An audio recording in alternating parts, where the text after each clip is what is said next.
Marcus bite the dust because he dissed Selassie. Then you must bite the dust.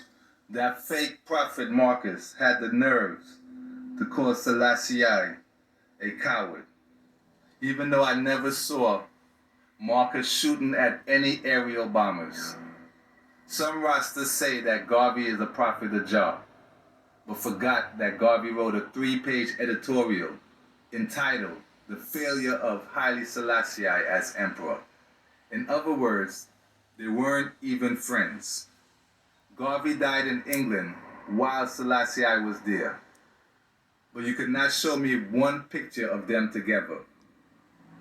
Hence the saying goes, you love him, you live, you hate him, you Garvey. So let's read the events of that day of this picture. 18 planes circled over Dazai. 40 bombs were dropped straight away on the Adventist compound, mostly incendiaries, one of which narrowly missed the petrol stores of the Times and Ruder. 5 struck the hospital building itself, destroying the roof of the surgery and 2 wards. Circling again, the planes dropped bombs, most of which narrowly missed. Heavy bombs aimed at these fell into the central plain below, where markets are usually held, but that day they were empty. The emperor took his machine gun and rattled away. And he showed great anger. Haven't I told you not to mass, he said. Do you want to make me a target? Take cover and let me fire. A few hours later, the emperor had collected all the bombs, which had not exploded, and piled them up in front of his house, setting his foot on one of the biggest. He was photographed by a nervous press. They thought of time fuses and used the fastest exposures. Now, does that sound like a coward to you? So according to Garvey, Haile Selassie is a coward. So in order to be a false prophet, you'll first have to be labeled a prophet. And it clearly says, beware of false prophets. In other words, Garvey wasn't the only one. The Bible refers to the one saying that he had a dream is also a false prophet. In other words, you never heard MLK say of Ethiopia, it shall be said that this one and that man was born in her. Or that Ethiopia is God's headquarters, considering God loved the gates of Zion more than all the dwellings of Jacob. Neither did you hear MLK say anything about Ethiopian Christmas is on January 7th and not December 25th. My point is, beware of those who they portray as prophets. Don't forget, MLK handler was a gay white guy, similar to Oprah. My point is, MLK got instructions from a gay white guy while promoting the Bible and acting as if God spoke to him in his dream. So my point about Garvey is, name a prophet that disses his own God. The first commandment says, put no other God above me. So why would you follow Garvey and call yourself a Garveyite when you know that they are Israelites? So if you want to follow Garvey, that's on you. But it's not cool to mix Garvey and Selassie together. Don't forget, Garvey wrote a 3-page editorial in the Amsterdam News, which was the major black newspaper of his time in America. He basically told every black that he thinks Selassie is a failure. So why would anyone call him a prophet of Jah? That's so backwards and illogical. In other words, he used John's name to promote himself. But in the end, he tried to be God by calling himself John the Baptist, even though Haile Selassie was reborn in the year of John, 1892, on the Roman calendar. In other words, Haile is also named John, aka Abba Janai, which means Father John. Even Winston Churchill used to call Selassie John Smith. So if he was a prophet of Jah, referring to Garvey, Why would he make up his own flag? If anything, his banner would have been red, yellow, and green. In other words, Garvey himself let you know that he was impatient.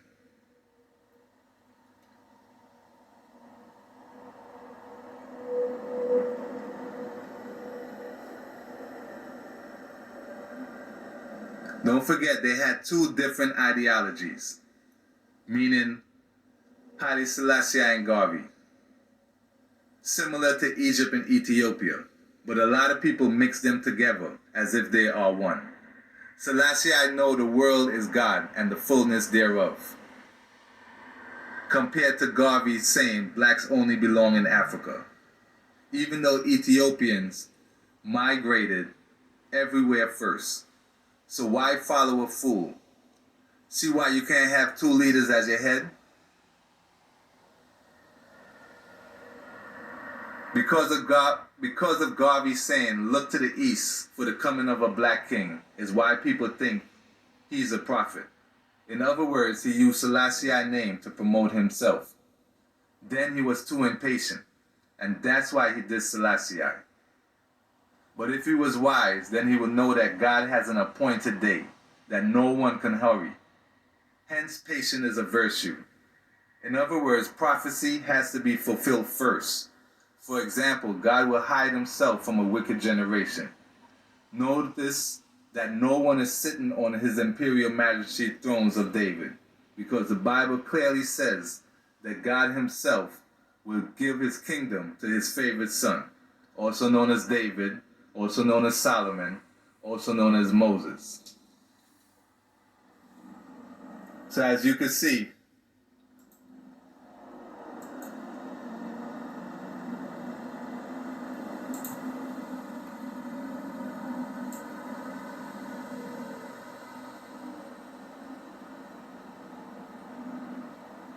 the many pictures of Selassie, and there are 1,427 pictures referring to Selassie or pertaining to Selassie, and not one of them will you find Garvey and Selassie together. And now you would say, well, they probably weren't at the same place at the same time. So look at this. Haile Selassie was in England from 1936 to 1941. As you could clearly see, England, 1936 to 1941. Where was Garvey when he died? June 10th, 1940, Marcus Garvey dies in London after 2 strokes. In other words, he had a bad heart. So let's read what it says about him. Garvey died in London after 2 strokes, after reading a mistaken and negative obituary of himself in Chicago, in the Chicago Defender, which stated in part that Garvey died broke, alone, and unpopular. In other words, don't diss Haile Selassie. Now ask yourself, notice the Garvey flag. Is that red, yellow, and green? Now if he was a prophet of Jah, he would be rocking or waving his red, yellow, and green flag.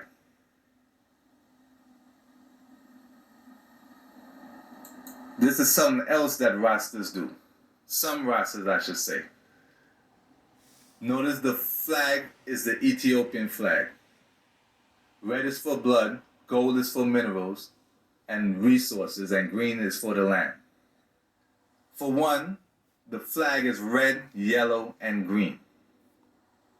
Not red, gold, and green. It's red, yellow, and green. You can look it up yourself. Notice Haile Selassie as a youth.